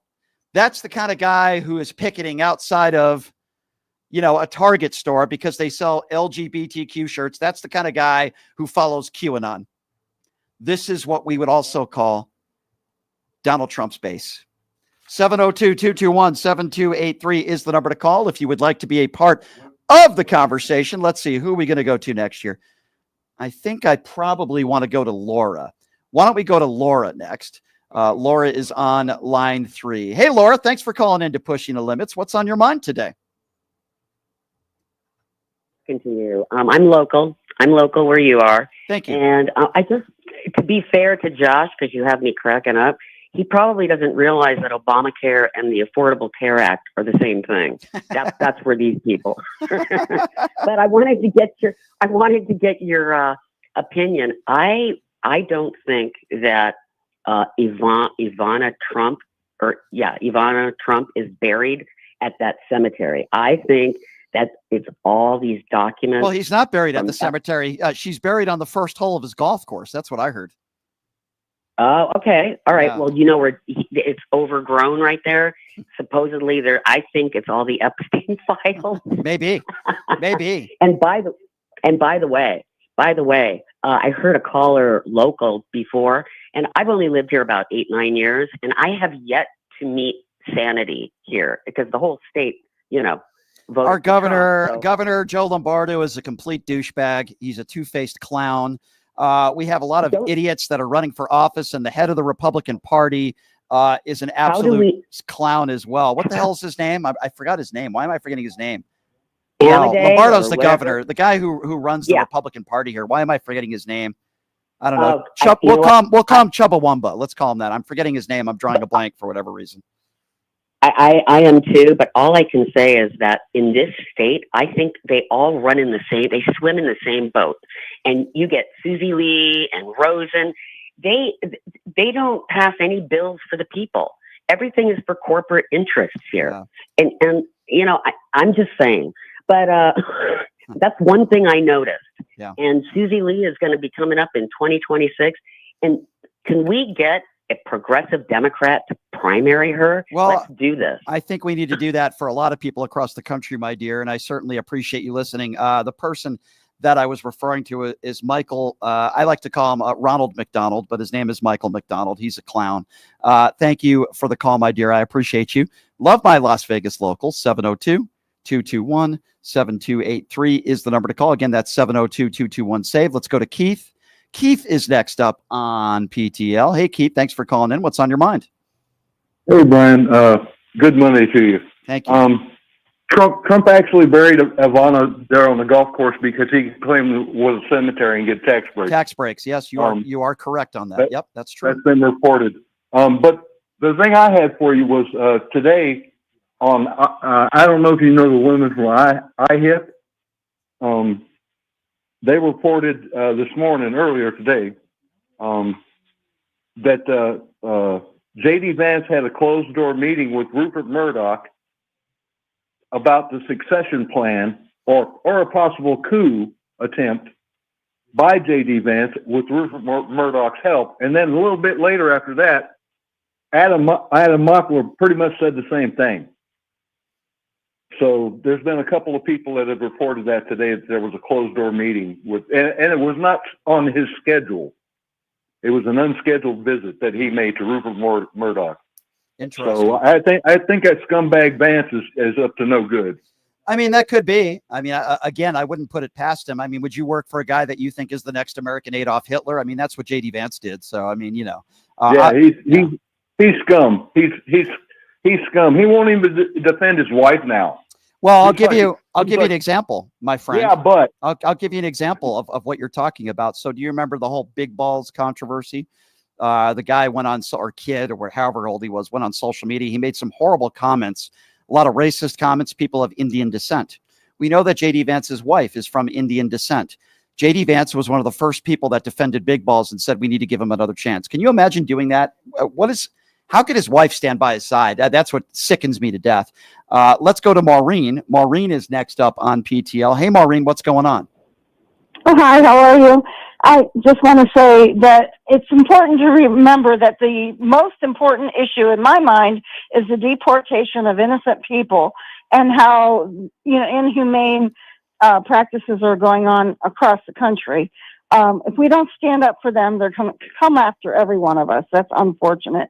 But he's already talking about, taking away citizenship from innocent people and so on and so forth. So I just want to keep it there. And to me, it's one thing if they're just deporting people that are undocumented. Exactly. And by the way, I'm not saying I support deporting someone who's been in this country for decades, that has a family here, that pays taxes. I don't support those deportations, but I will make the distinction. It's one thing if they're deporting people that are undocumented. It's another thing if you deport nonviolent criminals and send them to an El Salvador prison, for an example, and you go outside the courtroom and ICE agents not even identifying themselves. It's traumatic. These kids are seeing this. They're seeing their fathers and their mothers being ripped away from them. It's traumatic. It's terrible. And it's not the country that I want to live in. It's not the country that I recognize anymore. And I'm angry and it breaks my heart. And most of these people are good, hardworking people. And I want them to be in this country. And these despicable racist turds on the far right, that's exactly what they are. Racist turds on the far right. And they want America to be white again. It's not make America great again. It's make America white again. And America white again. You're right. America white again to them is making America great again. Back in the days when women weren't allowed to vote, back in the days where you could own black people, to many of these MAGA people, that's when America was great. Now you'll ask them, when was America great? That's when they think America was great. I'm sure Donald Trump thinks that's when America was great. I bet you Fred Trump thought that way. Fred Trump was the guy, the Klansman, who was arrested at a Klan rally. Okay, Donald Trump comes from a Klan family. Let's be honest. Grand Wizard Fred, they are racist, they are misogynist, they are pigs. Every name in the book for these despicable people. And yes, I do believe Donald Trump is also an adjudicated rapist. Not I think, I know. And I do believe he's all over the Epstein files. I've been very clear on that, and I stand by it. Yeah. So keep that message going. I appreciate that. Especially, I want to say, though, that many undocumented people are just an appointment away, and they've been taken away from their appointments. You know what I'm saying? Yeah. And my brother said to me, he's obviously on the other side, hey, bring them into your own home if you care that much about them. I said, wait a minute. They've been across the street from me for years because there's a school near me, and they are doing the landscaping. You can just imagine. Sure. You see what I'm saying? Absolutely. Yeah. So, no. Yeah. And so anyway, I just want to thank you for getting these messages across. Absolutely. I appreciate your phone call, my dear. Number to call again if you want to be a part of the program is 702-221-7283. It would absolutely not be a show without the MAGA destroyer, so we have to go to Darlene next. Hey, Darlene, what's going on? Hey, Brian. Brian, first of all, I got a few things to say, and I want to tell y'all a story real quick, too. Sure. But anyway, Brian, I am so glad that you solved our trailer problem because I live in a trailer park and all of us couldn't understand what was stinking so bad. Now I realize it was George. He was stuck in our trash because he stinks. That's number one. Number two, Brian, did you and your young lady friend get to go see Lady Gaga? We did. Yeah, we did. We had a great time. I posted some of those videos on my Facebook page. I had a great time hanging out with a wonderful lady that is a big Lady Gaga. And I like Lady Gaga too. By the way, she's on our side politically. She's absolutely on our side politically. Yep, we do. Oh, okay, but now here's the best part, guys. I want everybody to listen because I don't think everybody knows this. I found out this story a couple days ago. Now listen, people. Howard Lutnik in 1998, he purchased a townhouse from the Comet. Oh, I can't remember what's that last name. Anyway, they purchased a townhouse. Mm-hmm. Guess what? Guess who was part owner of this townhouse that had got sold to him? Guess who it was? Who? Jeffrey Epstein. Why does that not surprise If you don't, look it up, guys. So, if I mess anything up, look it up. Yeah. Jeffrey Epstein, he is so they've known each other since 98, I'm sure. Listen, we have to be honest with ourselves here, right? It was all Joe Biden and Barack Obama's fault. The fact that Donald Trump was best friends with Jeffrey Epstein, it's definitely Joe Biden's fault. The fact that Donald Trump invited Jeffrey Epstein to his parties at Mar-a-Lago, that's definitely Joe Biden and Barack Obama's fault, maybe even George Soros and the deep state. The fact that Donald Trump was bragging about women's bodies and joking around with the sexual predator and rapist Jeffrey Epstein, that's definitely the deep state's fault as well. And, it's definitely Pam Bondi's fault that the Epstein files haven't been released. It can't be at the directive of Donald Trump, all these stupid MAGA idiots out there fire Pam Bondi. Yeah, because I'm sure it's all her fault. I'm sure Donald Trump wants the files all released. I mean, these people are so stupid. It's just unbelievable. Darlene, it's good to hear from you, my dear. And I appreciate your phone call, as always. Let's go to Joyce. Joyce is next up on PTL. Hey, Joyce, what's going on? Hi, how are you doing? Good. What's on your mind, Joyce? It's my first time listening. Oh, thank you. Well, I feel bad for you. No, I'm just kidding. Go ahead, Joyce. I'm sorry. Go ahead. I just want to talk about the importance of being active in the local elections, because that's where it all starts, Well, sure. I mean, listen, we got the 2026 midterms right around the corner. We all know if you're anti-Trump, we didn't get a good enough turnout in the presidential elections in November. That cannot happen again. It starts with the midterms, and then it have to get that momentum to 2028, because I cannot tolerate, I don't know about you, it's been a tough 6 months. I cannot either. I cannot tolerate in 3.5 years another MAGA idiot running this country. I just cannot tolerate it. I'm with you. Yeah, and it's such a shame that there are all these women now that are in their middle years that have all been traumatized by some man. And that the stupid GOP Republicans say that they want to take care of their women to protect them. To protect them from who? Yeah, well, we all know that. Them from other men. We all know that Donald Trump never wore protection. We certainly know that for sure. Thank you for the call, my dear. I'm so immature. Thank you for the call. And you call back anytime. I'll try to be more mature. I can't help myself sometimes. All right, let's go to Dolores. Dolores is next. What's up, Dolores? Hey, calling from Phoenix. Talk to you about. I have some good news for you. I have some good news for you, Dolores. I'm going to be traveling to Phoenix with the Un-F America tour with Destiny, who's going to be joining me on the show tomorrow. I will be in Phoenix soon. I will give you some more information. It'll be before the end of the year. Okay, cool.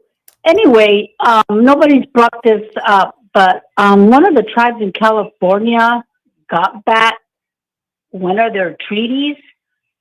And I just wanted to say that I come from San Miguel County out of New Mexico, and there was a treaty once where any of us that was born in that county was entitled to 2 acres of land to live on. As long as we took care of it, we could not sell it. Mm-hmm. When I went to claim my land, they said that treaty is no longer honored. How do you like that?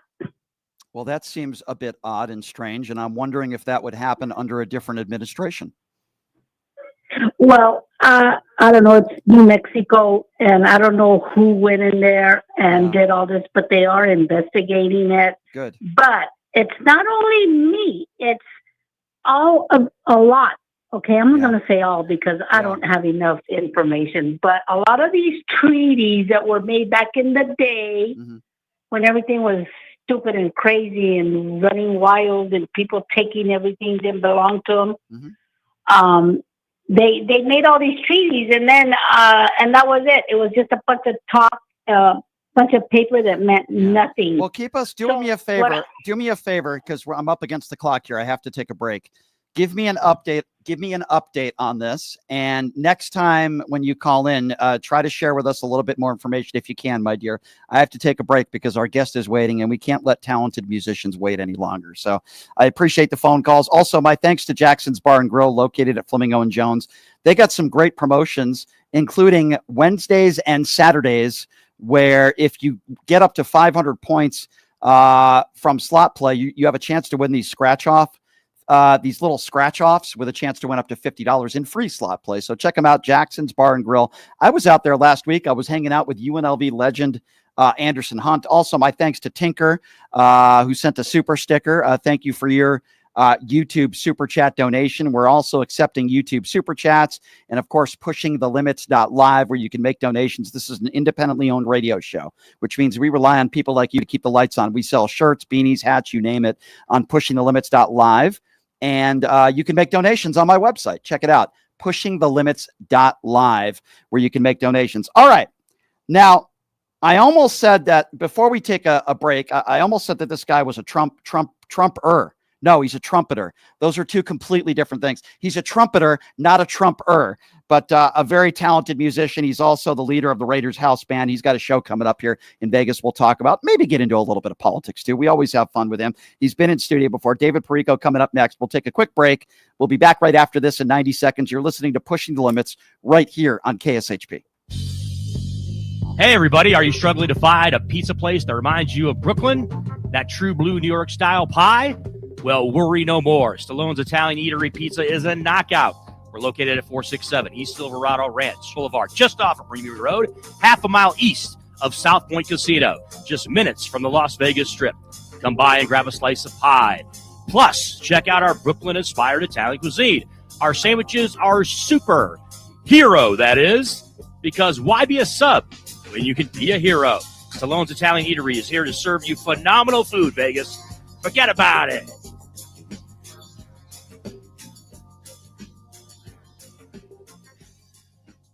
You are way too smart, way too talented, way too good to be where you are. You are meant to be making way more money, feel way hotter in your body, and having way more fun. Hi, I'm Nicole Mitchell, and I'm a life coach. I help you get hotter and richer. If that is what you're looking for, you can find me at NicoleMitchell.com. My name, Nicole, is with a K, NicoleMitchell.com. You can reach out to me on my website or on Instagram, and I will be happy to be in touch and figure out what you're looking for and how I can support you in getting there. Have you ever dreamed of having your own radio show or a podcast, but just didn't think it was possible? Well, dreams can come true. Radio U. Radio U is a 5-day course that'll teach you how to acquire your dream show. We'll teach you how to host, how to write commercial, how to interview, how to market, how to write a contract, and most importantly, how to monetize your dream radio show. You'll learn from some of the best in the business with over 75 years in broadcast experience. You'll learn from people like me. And the best part, every single student will be live on the radio as part of the class. Plus, one student from each class will get their very own radio show. You'll be live on the air right here in Las Vegas. Radio U. The 5-day course is being offered at $699. For more information, give Radio U a call. 702-763-5024. That's 702-763-5024. Or check them out at RadioYOU101.com.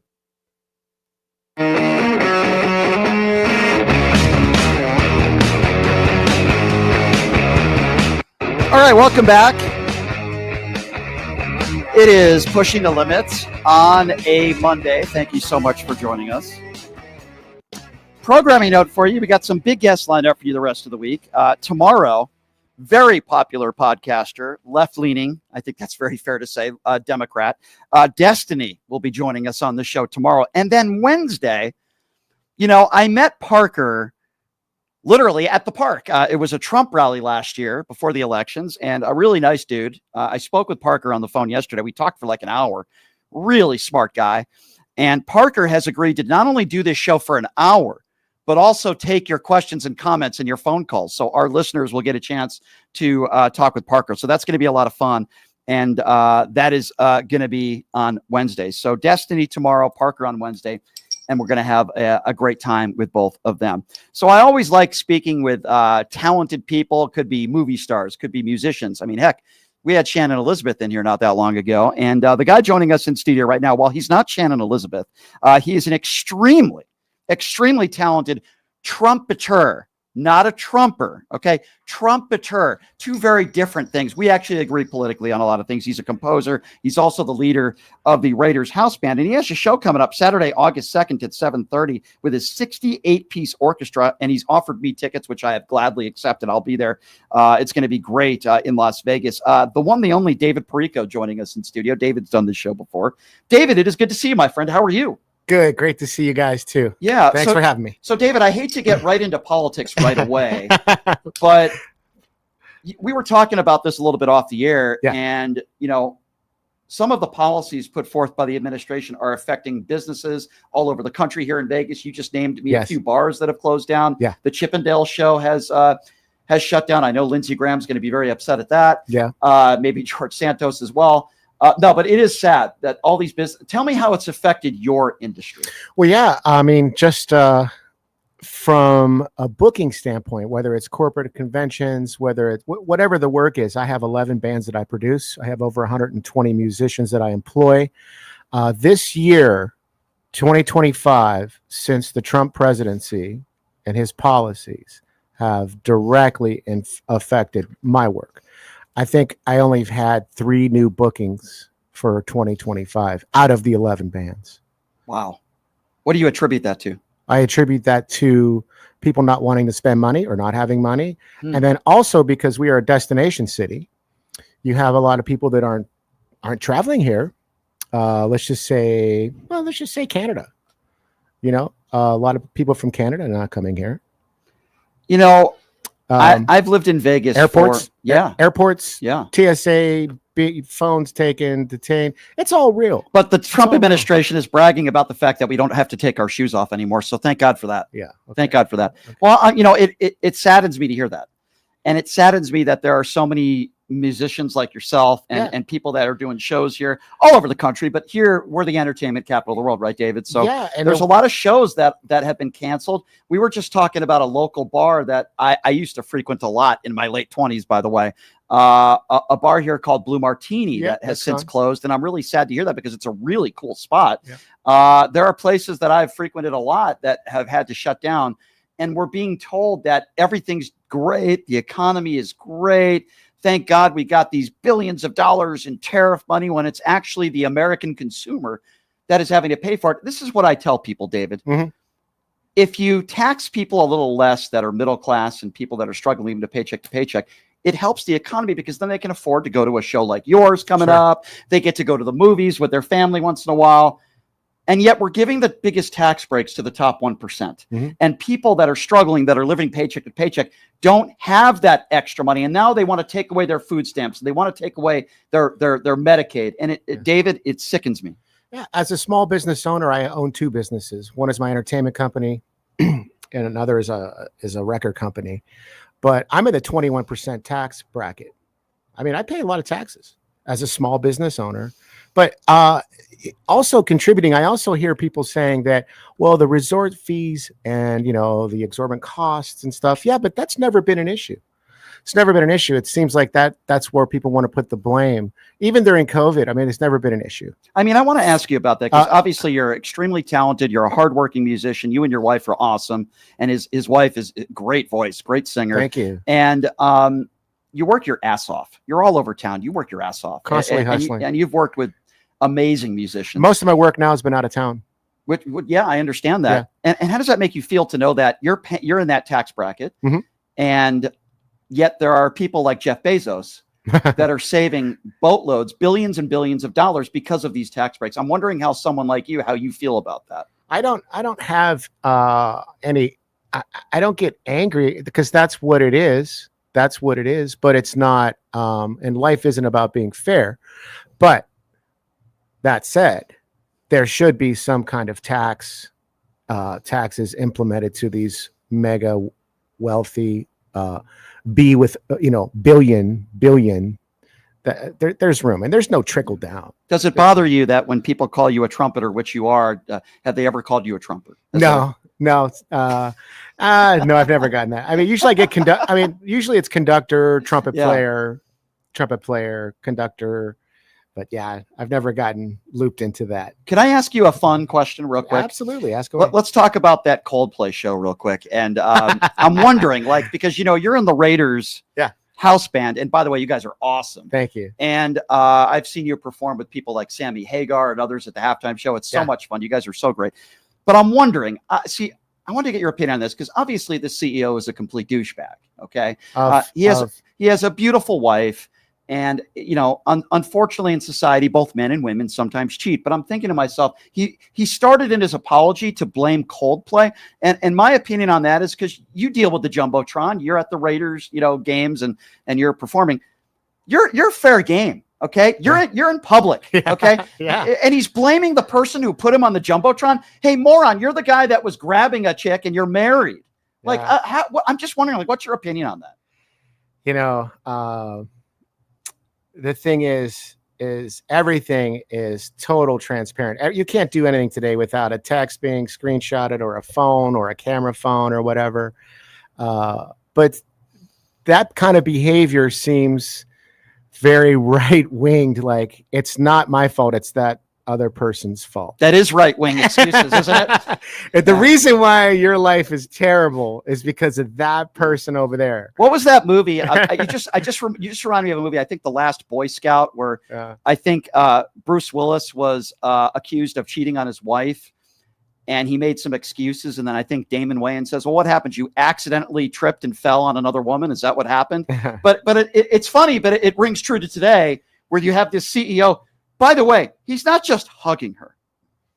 He's not just dancing with her. He's grabbing her breasts, okay? Yeah. That's what he was doing. And I think of the embarrassment. I don't care about him and her. They deserve it, quite frankly. I'm thinking about their families, right? I'm thinking about his wife. I'm thinking about his kids. He's a national embarrassment and joke. Is he a criminal? No, he's not Donald Trump. But well, why do people why can't they just say, why can't they just apologize? I feel like, listen, it'll ruin your marriage. But at least if you put out a statement and said, man, did I screw up? I love my wife so much, and I'm going to do everything I can to try to repair our marriage. And if I can't do it, it's my fault. And I apologize to my kids, and it was nobody's fault but my own. Yeah. Why can't they do that? That's the thing. I have a list of a billion mistakes, that I've owned up for and I own. So, and I'm not passing judgment on the guy or the couple, whatever. People live their lives, but I think it's just culpability or accountability is what you're talking about. People all make mistakes. Yeah, we all make mistakes. And I'm we'll not. Continue to. I'm not saying that if you're cheating on somebody, it's just a mistake. And I'm not trying to downplay the fact that you're stupid enough to be a high-profile person, to be standing in a suite and grabbing another woman when you're married, and then all of a sudden you're shocked. I mean, that's the dumbest thing possible. He couldn't even do it in private. He had to do it publicly. But yes, we all make mistakes. Yeah. My point is, why not just own it and apologize? That's the part that I don't understand. You're better off if you do. It is the MAGA way of apologizing, though, isn't it? Just make excuses. It's Joe Biden's fault that I won't release the Epstein files. It's Joe Biden's fault that the Ukraine war is still going on. It's Joe Biden's fault that President Xi won't have a conversation with me. Everything's Joe. Everything's Joe. Isn't that something? Everything's Joe Biden's That's fault. politics 101. Sprinkle the word hoax on it, Yeah. and that's supposed to make everything go away. If you are just joining us, by the way, my friend David Perico, extremely talented musician. He's not only the leader of the Raiders house band, he and his wife are so awesome. He's a trumpeter. I'm being very careful when not a trumper. He's a trumpeter. He's a composer. And he's going to be at the Smith Center. I will be there Saturday, August 2nd at 7:30. Tickets are still available. He's going to be with his epic 68-piece orchestra featuring the Las Vegas Raiderettes. That's always a good thing. All 32 Raiderettes. How cool is that? As long as I can get a picture with all of them, that's all I care about. Rare is the day. Where do you see a symphony with an NFL that's pretty cheerleading squad? That's pretty cool. Only in Vegas. That's pretty Only cool. here. Can I ask you a couple very difficult questions? Sure. If Ted Nugent wanted to get on stage with you, would you do it? I guess so. God, what if he was wearing a MAGA hat? Would you Look, still do I it? mean, I rub shoulders with everybody. I keep things very separate. And that's the one thing as an entertainer for me. I never post anything political. I never get into political conversations. I just don't. I just don't, because it's never going to end maybe the way it's just, so I just keep that away. But here's the one thing I'll say about music. There's no conflict in vibration. That's why you have so many people from different ilk, from different everything at a concert enjoying music. I just think Ted Nugent sucks, though. I don't like his music. I think he sucks. I don't understand Kid Rock. He had a few good songs in the 90s. I think he's terrible. He looks like trash. I just think he's trash. Yeah, I mean, I can make fun of a few. I mean, I've learned something a long time ago in this business. Never say no.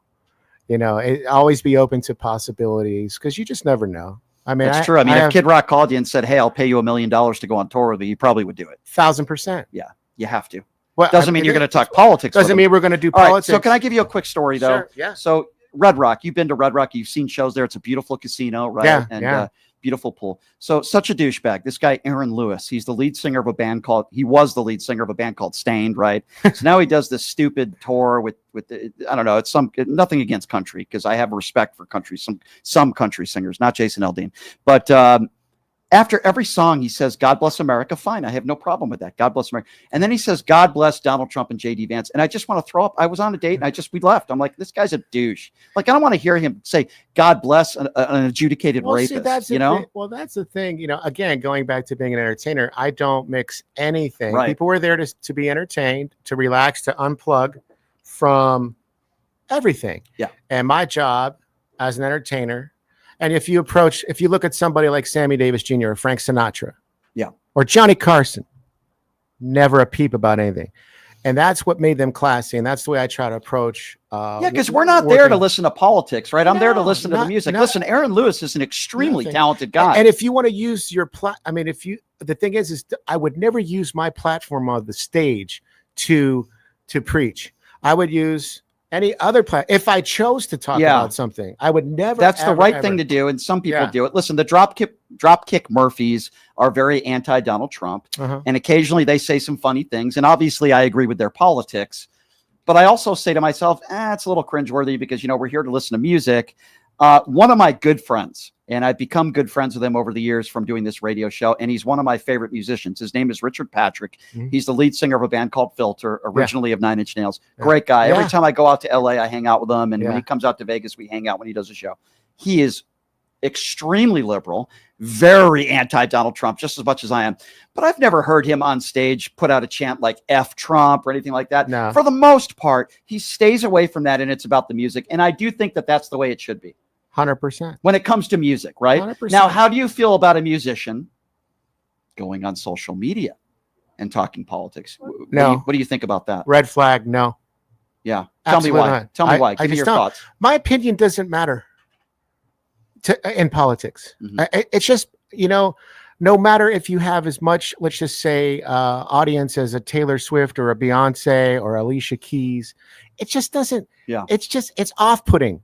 Yeah. Let people decide for themselves. My job is to become the best that I can be and to deliver a show. Yeah. That's it. That's your job as a musician. That's the way I feel about it. Your job is to entertain. Right? I do not post anything whatsoever ever. Now, if you're a comedian, that's probably a little different. Another friend of mine, Steve Hofstetter, is a very popular left-leaning comedian, so he does make fun of MAGA a lot. But that's a different thing. People are going there to laugh, and he makes jokes.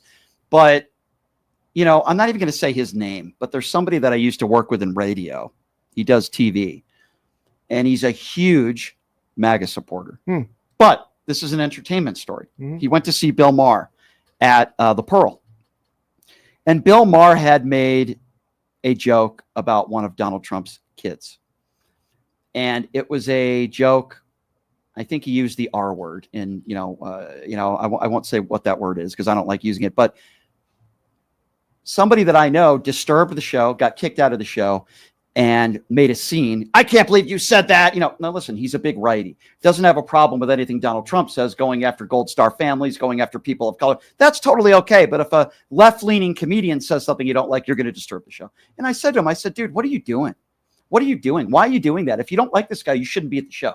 Yeah. Right? Yeah. I left the Aaron Lewis show because I was like, it's not about the music here. He just wants to make it political after every song. So we left. Yeah. I didn't disturb anybody. Yeah. You want to stay? Stay. It's not my cup of tea. I'll never see him again. I left. This is about as much as I've ever spoken. It's with you. But look, I'm here to promote a show, and there's some real facts that I just talked about, some reality, right, which isn't political. Right. It's what I just told you is not political. Right. You're there to everyone to have a good time. And then, when things are closing and sales are slow and stuff and all that stuff, and people aren't traveling here, and I look at my calendar of bookings for the bands and why are things down, this and that. That's just a fact. That's not political. Right. This is what it is. So, but then I feel like that's the beauty of music, isn't it? Yeah. Is that, you would think that it brings people together. Always. You would think that it should, right? There's a lot of leaning people that come to see us. Look, we'll have a beer, we'll have a sandwich. If you want to talk about it, which I don't, right? Which I really don't. Right. I always just kind of fluff it off, and I just, it's not. I really don't, because I'm not going to. The thing is even if there's quote unquote facts involved, people just seem to want to be in their what they want to believe, right? And so that's fine. Let's just have a sandwich. I agree. But let's just have a sandwich. Apparently, I would never make a terrible joke, but apparently Donald Trump was doing a lot of fluffing for Jeffrey Epstein, but I would never make that joke. That's inappropriate. Anyway, David Perico, Pop Symphonic. Am I pronouncing it correctly? Pop Symphonic, August 2nd, Reynolds Hall. Yeah. So what's that going to be like? You got your 68-piece orchestra that's going to be with you. I've seen the Las Vegas Writerettes with you at Ellis Island when you performed over there, which was a lot of fun. I hope you're doing that again next year. We may not do it this year because they're under construction. That was so much fun. I think we're going to have to forego this. I saw it. I went there a couple times and saw you guys. You guys were great. Yeah, so what's this going to be like Saturday, August 2nd? Yeah. So what should we expect? So what you're going to expect is a 68-piece, basically rock symphony. It's a symphony that plays like a band. Okay. High energy. You're going to hear a lot of AC/DC, Bruno Mars, Earth, Wind and Fire, Bon Jovi, Journey, maybe some old school R&B. And then peppered throughout the show, you're going to see all 32 Raiderettes make some surprise entrances. Oh, geez, that sounds terrible. I've got 4 powerhouse vocalists. Obviously, my wife, Lily R.C., Fletch Walcott, Jacqueline McSpadden, and Rocky Brown as my 4 vocalists. And how long are you on stage for? So it'll be a 45-minute first set, 20-minute intermission, 15, 20-minute intermission, and then we do about 40, 50 minutes. They have good food there, too, by the way. They have everything. Yeah. Yeah, the Smith Center is like our version of Carnegie Hall, especially Reynolds Hall. And I'm trying to remember the last show I saw there. Musical acts. It's fantastic. I mean, Michael Jackson's former guitar player, I saw her perform there. I've seen some really good shows there. Yeah, and Reynolds Hall is, it has the Art Deco architecture and theme. When you walk in there, it's so pristine. Yep. It's such a great feeling to be in there. And, hats off to Myra Martin, Glenn Meadis, and everybody at the Smith Center for allowing me to do this, because I'm just a local guy. Yeah, I got his record, though. I got to show it. So he gave me his record. I got to get him to sign it. By the way, a lot of people would prefer I cover this over my face every day. So maybe I'll just do the entire show like this. Hey, how about that guy Donald Trump? And I'll just have the better looking David Perico, and I'll just put that in front of the camera the entire show. Anyway, David, thank you so much for being pleasure. here. Thank you. And Thank tell you, your guys. beautiful wife I said hello. She's sure awesome will. too. It's funny how I met them. Quickly, I only have like a minute here. I'm at Ellis Island. His beautiful wife comes up to me and says, "Oh man, I love your show. I'm a big fan of your show. I want to introduce you to my husband." And I'm like, "Okay." And then it turns out that they've been listening to me for years on the radio, which I thought was kind of cool. And that's how I met them. Your wife's awesome, and you guys are great. Thank you. So I will be there. I hope you will be. Hey, tickets start at $33. Very affordable. Come on. Very affordable. A lot cheaper to go to see David Perico than pray in a church with Donald Trump. I'll say that. Saturday, August 2nd. Yes. At 7:30 p.m. Tickets are still available. I cannot wait for the show. So you just contact them, right, to get tickets. SmithCenter.com. SmithCenter.com. David, I appreciate you being here, my friend. You're a good friend. Likewise. Thank you. And I appreciate you. And I can't wait for your show. It is going to be a week from Saturday. So Yes, I sir. cannot wait for it. Tomorrow on the program, everybody, by the way, Destiny's going to be joining us, one of the biggest names on the left. Looking forward to talking to Destiny tomorrow. That's going to be an interesting interview. Parker's going to be joining us on the show Wednesday. He's agreed to take phone calls. So we got some big guests lined up for the rest of the week. Thank you to the Really American Network. This is the second week now we've been a part of their network. They have 1 million followers on Facebook. They have 600,000 YouTube subscribers. We just joined up with them, and I appreciate you guys and everyone in the YouTube Super Chat, everybody making donations and being a part of PTL family. We'll see you tomorrow. Same time, same place. Thanks to Ron Filipowski from Midas Touch, and of course, David Perico. We'll see you tomorrow, everybody.